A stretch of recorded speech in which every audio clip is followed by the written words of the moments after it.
Hey, good morning, everybody. So, this is going to be the watch list for Monday, December 2nd. And it is actually hard to believe that we are in the final month of the entire calendar year. So, a couple of things when it comes to seasonality and the month of December. You will typically see your quote unquote Santa Claus rally and potentially a grind up into some higher highs. With that, also note that all of the big hedge funds and money manager returns are in for the year. So they are typically not moving around a lot of money. And if they're moving money, they're typically selling positions going into cash. So you want to be cognizant of this because as volume drops, you will have more volatility in the options price, not in the premium. So there's a difference. When the VIX is higher than where it's at, 14, 15, right? The volatility will increase in the premium. When you see overall volume decline and the VIX stays low, you will see price move sporadically, but you won't get the premium pop that you're looking for. So if you've noticed over the last week that the market will be moving higher, but the options premiums really aren't moving. And that's what happens when you have low volume, low VIX. And therefore, you're just better off not to trade. So the day after Thanksgiving, yep, the market went up. Yep, ES went higher, SPY went higher. But when you really look at the risk to reward for the premium movement, it ain't moving. Yeah, the market's going up, but the options premiums aren't. And it's because there's just not enough players. So let's go ahead and start with the news. We do have a fair bit amount of news come next week. So Monday, we're going to have some PMI, some ISM manufacturing and construction spending on Monday. Tuesday is job openings. We're definitely going to want to watch this job openings number. So I would not be in an open position 30 minutes into the market open. Wednesday, again, we have some factory orders, the beige book, ADP employment, and then we have jobless claims that are going to come in on Thursday, and then the full unemployment report on Friday with wages, hourly wages year over year, consumer sentiment, and consumer credit. So I'm not too concerned about these Fed presidents that are talking. Again, we've pretty much heard from all of them, so we already know what they're thinking and what they're doing. But these are the things that I would be paying attention to next week. So let's go ahead and I'm going to look at some individual names, but I'm going to start at SPY with the S&P 500. So trading at all-time highs. So what's happening here? Well, money is rotating out of tech and into the broader market. So financials are really catching a bid.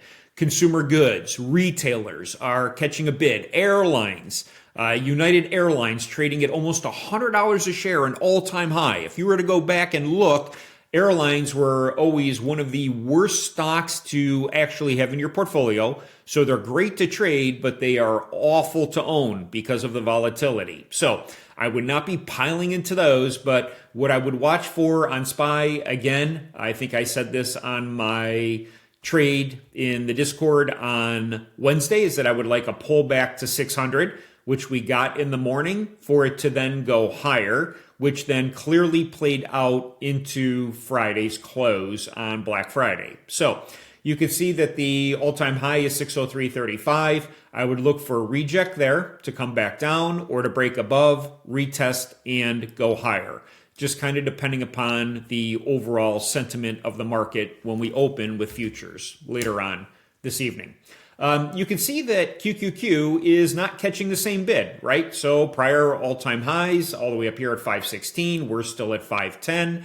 You can see we had our channel that we were holding. We broke it. We have our lower channel. We are now approaching that 510.19. So I think if you can get above 510.19, we hold here, right? We push up, we come up, we retest, we go higher to the next level. Do we hold that and come down? And if so, breaking even higher here. So again, just trading level to level has really played out exceptionally well. Now, mind you, this level is quite wide, right? It's 7 points wide, and there's a lot of noise in between, and I'm on a 1 hour time frame, so there's a lot of sporadic behavior. And what's driving this is going to be Tesla and NVIDIA. So I would definitely keep an eye on the tech stocks as well as the chips this week. Now, longer term, couple things. One, we had a trend line on NVIDIA that I said if we break this trend line, you can go short. Clearly, that played out quite nicely. I'm going to take away that trend line.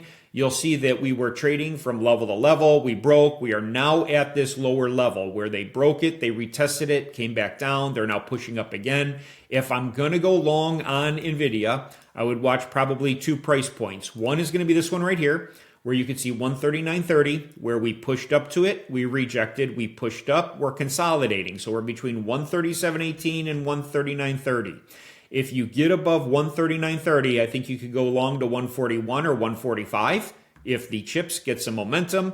If not, and we break down, I would wait for us to break below 137.18 to go short.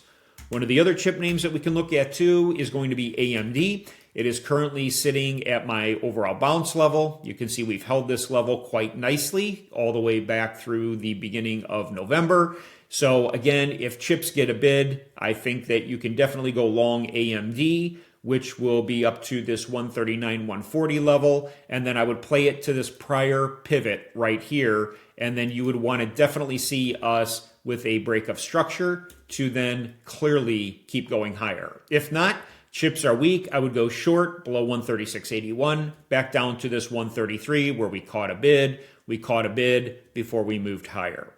Let's take a look at Amazon. So Amazon still has a gap to fill to the upside. It has held some strength.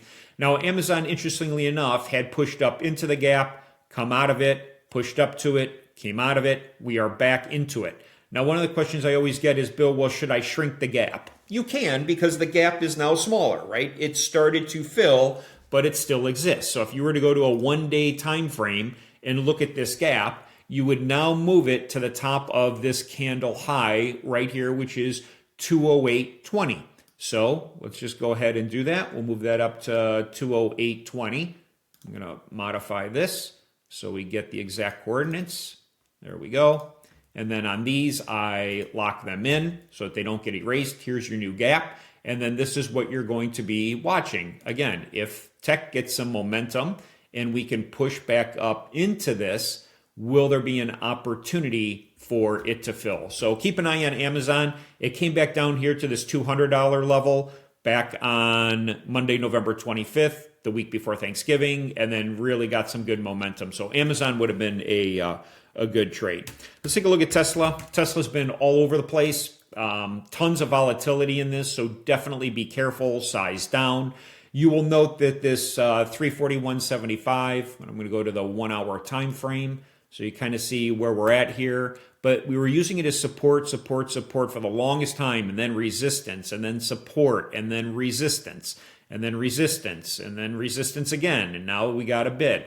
So I would love to see it pull back to this 341, 340 before you decide to go long, all the way back up to 362. So again, you have a wide move, but it is not uncommon for Tesla to move $10 or $20 in a day. What I would look for here is we were not able to hold this prior level right here. So this 346.96, you kind of see it back here too, right?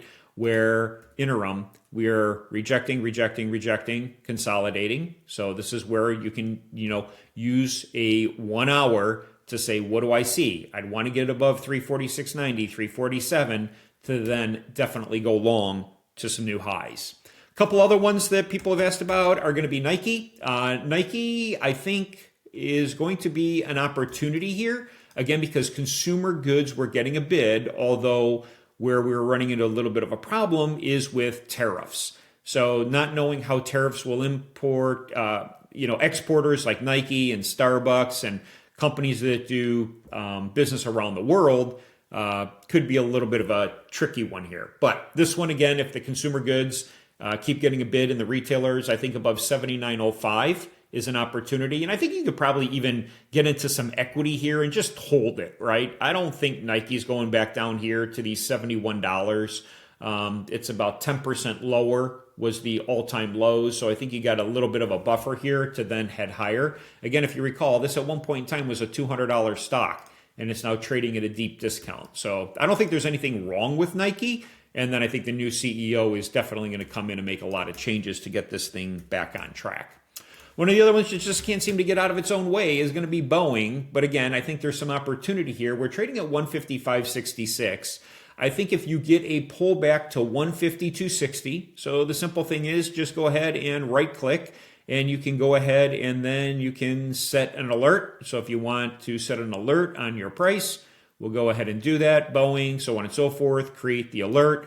It will now notify me when we come back down here to my price level, 150-260. And then I'm going to want to look for either a break below to go short or it to hold and go long. One of the other ones that I was hoping we were going to get a pullback on and we never got was SoFi. I really wanted to see us come back down here to this $10 and no such thing. So this thing I'm just working off of literally a fib level from this pivot high to this pivot low, okay? And so when you're doing the pivot high to the pivot low, it's already bypassed the 50% retracement, the 50 fib, and now we're coming to the 618, which is $17.11. I think this one, if it crosses the $17 mark, I think it's going back up to 20. And I think that will be a play that you can still take. Again, I'm always a little apprehensive on this one because of the huge volatility. I mean, look at these highs and lows. They treat it more like a meme stock because it's so darn cheap and you can buy an awful lot of it, especially when it was all the way down here at $6, $7, $8. But once we got above 10, it literally retraced it. Look at this, just one opportunity right here on one candle wick. It hit a low of $9.77 on this day, and that was your last opportunity to get it at a bargain basement price. I would love to see it come back down and retest this $14.78. So watch the banks, but if we get above $17, I think they'll probably drive it all the way up to $20 and maybe this prior double top right up here, which is going to be multiple hits. So let's do this. Oh, that does not want to take this morning. Let's try that one more time. Here we go. There we go. 24.62 is where I think they push it to. So if you get above this 17 longer term, this could also be an area that you go out and look for some leaps. So maybe buy some $24 calls that are going to expire in December of next year. Just go out 12 months, see what the premiums are, and might be something for you to look at. But huge recovery in the financials. So with that, hopefully this has been very helpful to you. I hope everyone had an absolutely fantastic Thanksgiving. Again, remember December, lighter volume, size on your positions, and also my January masterclass is now open for enrollment. So if you know anybody, I would greatly appreciate the referrals. You guys know how much I value your feedback and your perspective and how life-changing this can be. So if you just let them know, this will be the only class that I'm probably going to do in Q1. I'm definitely not doing one in February. No questions asked. March, I doubt it, but I probably won't pick it up until April. But by then, you've already missed 25% of the year, and then you got the learning curve. So then you're not even getting going till June. So again, if you know anybody, I'd greatly appreciate some of your thoughts and sentiments. So with that, everybody, have a fantastic Sunday fun day, and we will all talk soon. Take care.